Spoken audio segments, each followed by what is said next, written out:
my ex-husband? Well, that was the last time a little bitty prick made me so miserable. I was married for 21 years. 21. Okay, over 3 different husbands, but whatever.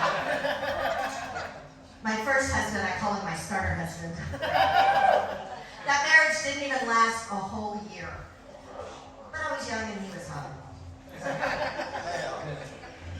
My second divorce happened because, well, we had a personality conflict. I'm a Gemini. He's an asshole. And worse than that, he's a cheap asshole. Girl, he actually expected me to wear the dress from my first wedding. Like it would even fit. I tried to explain to him that you can't wear white the second time. Let's be honest, I shouldn't have worn white the first time. Yeah, I used to be a thought. Yeah, T-H-O-T, that hoe over there. And as time went on, I realized I was a twat. That woman, over 30. As I aged, I was going for MILF. You know, Mom, I like to fondle. But instead it's, man, I look 40. And dating at that age, wow. Been divorced twice, but lightning struck a third time. And I got married a third time. I hadn't talked to him in so long. Well, I guess it was right before his funeral. It was right before his funeral?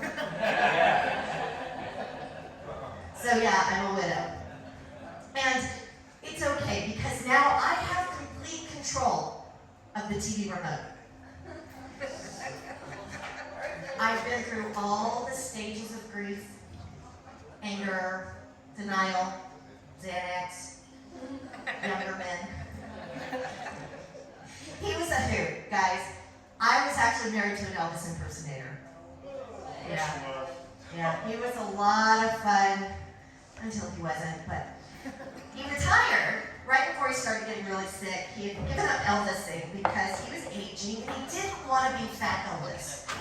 And the women weren't throwing little lacy under things anymore. It was more like dentures and granny panties, so he was done with that. He actually asked to be cremated so we could finally be a hunk of burn love.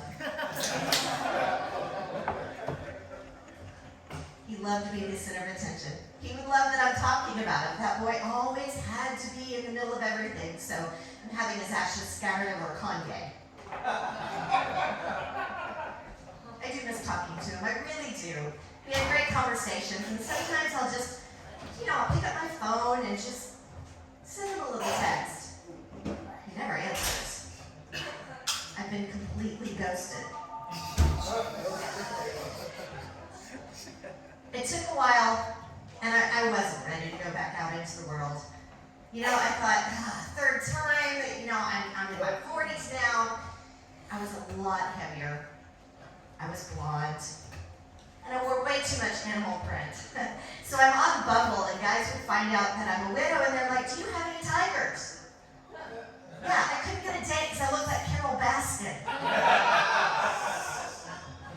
So I got a big makeover, went back on Bumble, and that's when I discovered that dating as a widow is so much easier than dating divorced. So much easier. And so was I. Dating as a widow, let me tell you, there is something there. We don't have the stink of someone somewhere is sick of her. We are like fresh, everything's new again, because everything from the waist down gets resealed like those little packets of silverware at Chewy's. Just completely all new. It's really exciting. And the young ones, oh my gosh, the young ones loved me. That last one was so young, I didn't know whether to date him or make him a grilled cheese sandwich. Yeah, that's the clean version version of the joke, by the way. Do you want to hear the dirty one? Yes.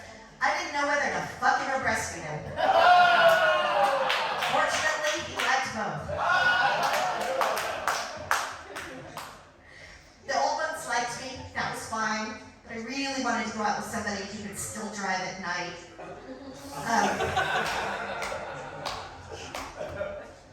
And the thing about widows compared to divorced women, we are so much more chill. Like, I'm not gonna get all upset if some guy doesn't text me back. I'm just happy he's still breathing. It's so much easier. It's not like, ooh, Carol's husband died. Let's go to Chippendales. Boy, that was expensive. It's easier because, okay, like, you never have to worry about running into her ex. Well, unless you have like a proton passive electromagnetic. It's a haunting thought, right? And I was really looking, by this time, I'm in my 40s, lightning's not going to happen again. So I was just looking for kind of friends with benefits. But I'm a widow. So that means life insurance and a living will. But sadly, I really think everybody was just in it for the hookup. And that's okay. As long as this time it wasn't to life support, it's okay with that. It really is. He would actually really dig it. So 5 weeks ago, I got married. December 22nd, in the middle of a pandemic, at the top of Mount Vinell, I got married a 4th time.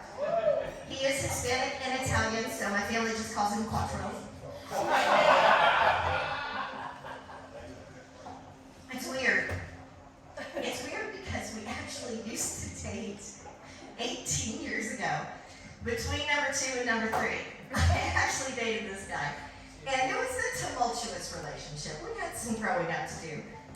But here I am, I've gone back out in the world, I'm ready to try again because I remember that I really loved married sex. But it was so hard to find wives that would let me. So he saw me on Bumble, and he swiped. And I thought, why not? We already knew each other's traumas. I'd already given him my STDs. We were good. The only reservation I have is he's a vegan. Yeah. My idea of a balanced meal is a cheeseburger in each hand. Salad is what my food eats, but... And it's funny, because he doesn't really hang out with a lot. He'll eat meat, he'll eat dairy, whatever it is. So he calls himself a flexitarian. Flexitarian, they're the swingers of food ethics. I mean, it's not an omnivore, and it's not a herbivore, and it's not a pescatarian, whatever the hell that is, but it sounds fishy. Thank you.